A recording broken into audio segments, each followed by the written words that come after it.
ஆண்டவரும் இரட்சகருமான இயேசு கிறிஸ்துவின் ஈடு இணையற்ற நாமத்தில் அன்றன்றுள்ளப்பம் வாசகர்களுக்கு எங்கள் அன்பின் வாழ்த்துக்கள். 2024 ஆண்டு செப்டம்பர் மாதம் 8ஆம் தேதி ஞாயிற்றுக்கிழமைக்குரிய தின தியானம்.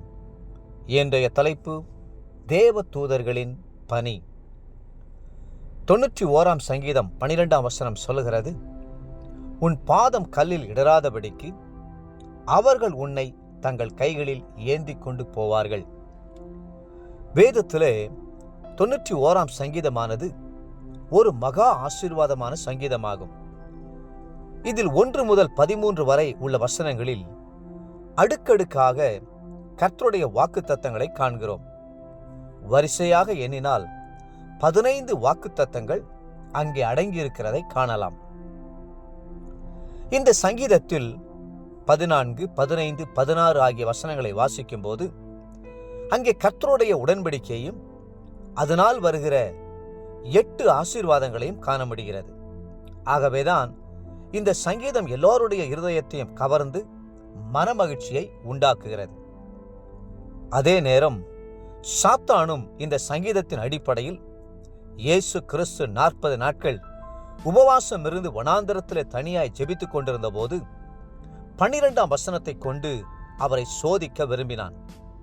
இந்த வசனம் முழுவதையும் சாத்தான் சொல்லவில்லை, ஒரு பகுதியை மாத்திரம் சுட்டி காட்டுகிறதை மத்தேயு 4:6 காண முடிகிறது. கர்த்தரை அவன் பரிசுத்த நகரத்திற்கு கொண்டு போய் தேவாலயத்தின் உப்பரகையின் மேல் நிறுத்தி, நீர் தேவனுடைய குமாரனேயானால் தாழ குதியும், ஏனெனில் தம்முடைய தூதர்களுக்கு உம்மை குறித்து கட்டளையிடுவார், உமது பாதம் கல்லில் இடராதபடிக்கு அவர்கள் உம்மை கைகளில் ஏந்தி கொண்டு போவார்கள் என்பதாய் எழுதியிருக்கிறது என்று சொன்னான். மத்தேயு 4:6. தேவ தூதர்கள் நம்முடைய பாதங்களை காப்பார்கள் என்பது உண்மைதான். ஆனால் கர்த்தரை பரீட்சிக்கும்படி தேவாலயத்தின் உப்பரகையின் மேலிருந்தோ அல்லது மலையின் உச்சியிலிருந்தோ அல்லது ஒரு கட்டிடத்தின் 50வது மாடியிலிருந்தோ நாம் குதிக்கக்கூடாது. இயற்கையாக நம்முடைய கால்கள் சறுக்கும் போது நிச்சயமாகவே கர்த்தருடைய கிருபை நம்மை தாங்கும். அவருடைய தூதர்கள் நம்மை ஏந்தி கொள்வார்கள். நாம் உன்னதமானவரின் மறைவில் இருக்கும்போது நம் கால் கல்லில் இடராதபடிக்கு தேவ தூதர்கள் மட்டுமல்ல, கர்த்தருடைய கிருபையும் தாங்கிக் கொள்கிறது.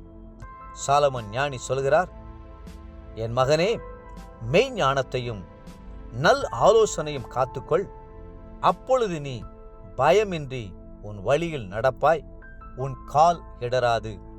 நீதிமொழிகள் 3ஆம் அதிகாரம் 21 மற்றும் 23ஆம் வசனங்கள். தாவீது தன் வாழ்நாளெல்லாம் கர்த்தருடைய காக்கும் கிருபையும் தாங்கும் கிருபையும் பாதுகாக்கும் கிருபையும் எண்ணி எண்ணி அவரை துதித்தார். தாவீது சொல்கிறார், என் கால்கள் வழுவாதபடிக்கு நான் நடக்கிற வழியை அகலமாக்கினீர். 18ஆம் சங்கீதம் 36ஆம் வசனம். அவரே என் கால்களுக்கு வலைக்கு நீங்களாக்கி விடுகிறார். 25ஆம் சங்கீதம் 15ஆம் வசனம். என் கால்களை கண்மலையின் மேல் நிறுத்தி என் அடிகளை உறுதிப்படுத்தி என்று 40ஆம் சங்கீதம் 2ஆம் வசனத்தில் வாசிக்கிறோம். தேவ பிள்ளைகளே, இன்றைக்கும் நீங்கள் நிலை நிற்பது கர்த்தருடைய சுத்த கிருபையே. ஜீவனுள்ள தேசத்தில் வாழ்வது தேவனுடைய கிருபையே. நிர்மூலமாகாதிருப்பதும் கர்த்தருடைய சுத்த கிருபையே. அந்த கிருபை கடைசி வரையிலும் உங்களை காத்துக்கொள்ளும். கர்த்தரை ஸ்தோத்தரித்து கிருபையில் பெருகுவீர்களாக. இன்றைய நினைவிற்கு ஏசாயா 41:10.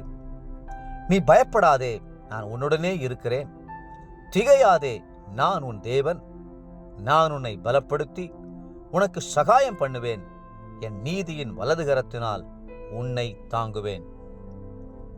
இன்றைய வேத வாசிப்பு காலை நீதிமொழிகள் 3, 4 மற்றும் 5ஆம் அதிகாரங்கள், மாலை 2 கொரிந்தியர் 1ஆம் அதிகாரம். அன்புக்குரிய அன்றன்றுள்ளப்பம் வாசகர்களே, மீண்டும் உங்களை வாழ்த்துகிறோம். கர்த்தர் தம்முடைய தூதர்களை கொண்டு உங்களை பாதுகாப்பார். கர்த்தர் தாமே உங்களை ஆசீர்வதித்து மென்மேலும் உயர்த்துவாராக. ஆமென்.